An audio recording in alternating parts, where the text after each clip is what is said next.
O presidente Michel Temer pretende apresentar uma proposta de reforma trabalhista até o fim do ano. A divulgação de que a jornada de trabalho diária pode chegar a 12 horas causou polêmica. Polêmica até dentro do governo, que se apressou em dizer que não haverá perda de direitos trabalhistas.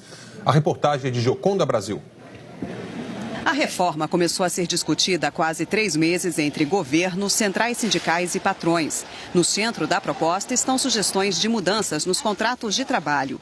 2 novos passariam a existir: o contrato por hora trabalhada e o por produtividade, além daquele que já consta na atual legislação, o que remunera o trabalhador por jornada de trabalho. Em qualquer uma das possibilidades, o máximo de horas trabalhadas por semana continuaria sendo o que é hoje, 44 horas, mais até 4 horas extras. O que se propõe é que, em determinadas situações, acordos coletivos, monitorados por sindicatos, permitam que o total de horas seja ajustado. Num determinado dia, o empregado trabalharia até 12 horas, mas compensaria trabalhando menos nos outros dias. O que o governo garante é que, nesta flexibilização, não será permitido que ninguém trabalhe mais do que 48 horas por semana, se tiver serviço extra, ou 12 horas num dia específico. No Congresso, a proposta de reforma repercutiu. O líder do governo no Senado disse que a legislação trabalhista precisa se modernizar. A estrutura do mundo do trabalho mudou muito. Muita gente hoje trabalha em casa, né?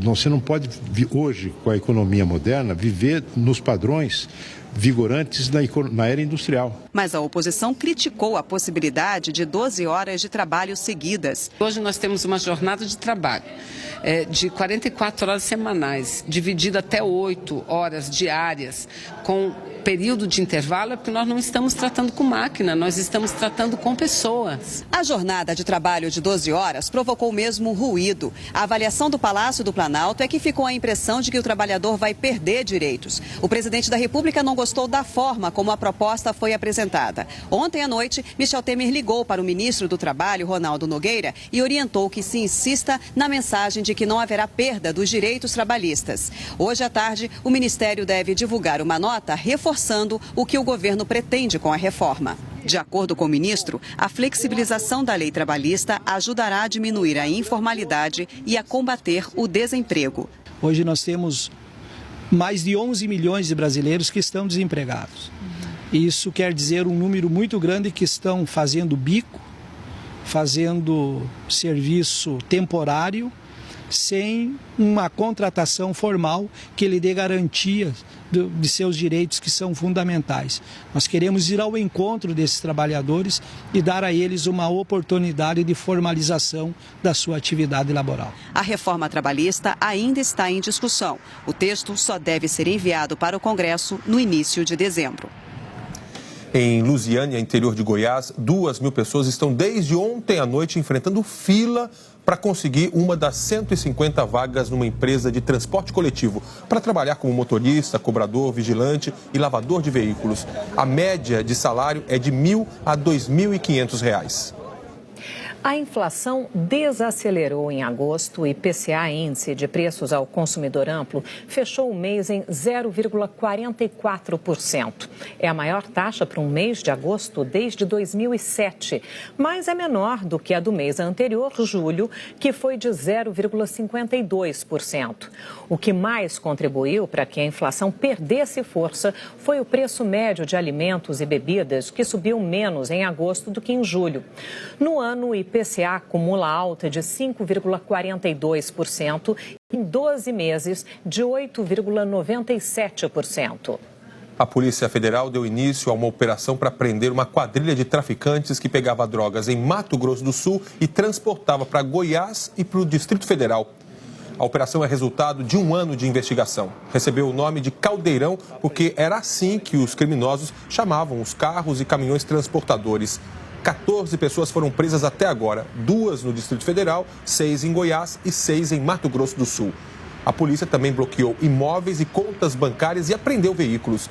26 pessoas estão sendo investigadas. A conduta de um promotor de justiça numa audiência de uma adolescente vítima de abuso sexual vai ser julgada pela Corregedoria Nacional do Ministério Público. Esse caso foi há 2 anos e voltou a ser discutido porque a Justiça está analisando o pedido de diminuição da pena do agressor, que é o pai da adolescente. A reportagem é de Léo Sabala Júnior.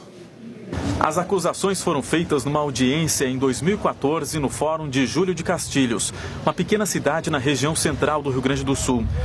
Além de usar palavras ofensivas para afirmar que a jovem consentiu com a relação sexual, ele disse que ela tinha sorte por ser menor de idade, senão pediria a prisão preventiva dela, e a adolescente seria estuprada na FASE, instituição onde são levados os menores infratores, e ainda a chama de criminosa.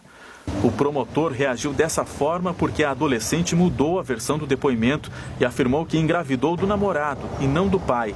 Na primeira vez que foi ouvida, ela disse que era estuprada pelo pai durante viagens que era obrigada a fazer. Um exame de DNA confirmou que a adolescente engravidou mesmo do pai dela, que está preso. A justiça autorizou o aborto. O promotor Teodoro Alexandre da Silva Silveira disse que a jovem induziu o judiciário a matar uma pessoa e afirmou que ia se esforçar para mandá-la para a cadeia. O Tribunal de Justiça do Rio Grande do Sul pediu que o Ministério Público investigue a conduta do promotor. Por telefone, o subprocurador-geral de Justiça do Ministério Público do Rio Grande do Sul, Fabiano Dalazen, disse que o promotor pode até mesmo perder o cargo.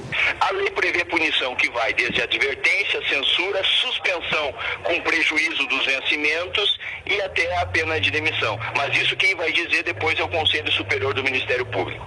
O representante do Fórum Nacional de Conselheiros Tutelares repudiou a atitude do promotor. Nós todos, conselheiros tutelares, ex e atuais, a gente participa até hoje de audiências e eu não tinha visto uma conduta nesse sentido de um promotor ainda. Nós procuramos o promotor Teodoro Alexandre Silveira no Fórum de Júlio de Castilhos, mas os assessores informaram que ele não quer falar sobre o assunto. 33 turistas passaram a noite presos em teleféricos a 3 mil metros de altitude no Mont Blanc, entre a França e a Itália. Houve um problema nos cabos que se enroscaram. Inicialmente, mais de 100 pessoas ficaram presas, mas 4 helicópteros conseguiram resgatar a maioria dos turistas. Outros foram salvos por socorristas. Só hoje pela manhã o problema nos cabos foi resolvido e as 33 pessoas que ainda estavam lá no alto conseguiram descer. Um trem de passageiros descarrilou na Espanha e 4 pessoas morreram. 47 passageiros ficaram feridos no acidente no norte do país. O trem é português e viajava para a cidade do Porto. O trem transportava 63 passageiros e 3 tripulantes. Ainda não se sabe as causas do acidente. Aqui no Brasil, um acidente interditou o rodoanel na região de São Bernardo do Campo, hoje cedo. O caminhão-tanque carregando combustível bateu atrás de uma carreta parada no acostamento e explodiu. Outros 5 veículos não conseguiram parar e acabaram atingidos pelo fogo. O motorista do caminhão-tanque morreu e 3 pessoas ficaram feridas. O congestionamento chegou a 12 quilômetros. Agora o trânsito está parcialmente liberado no local.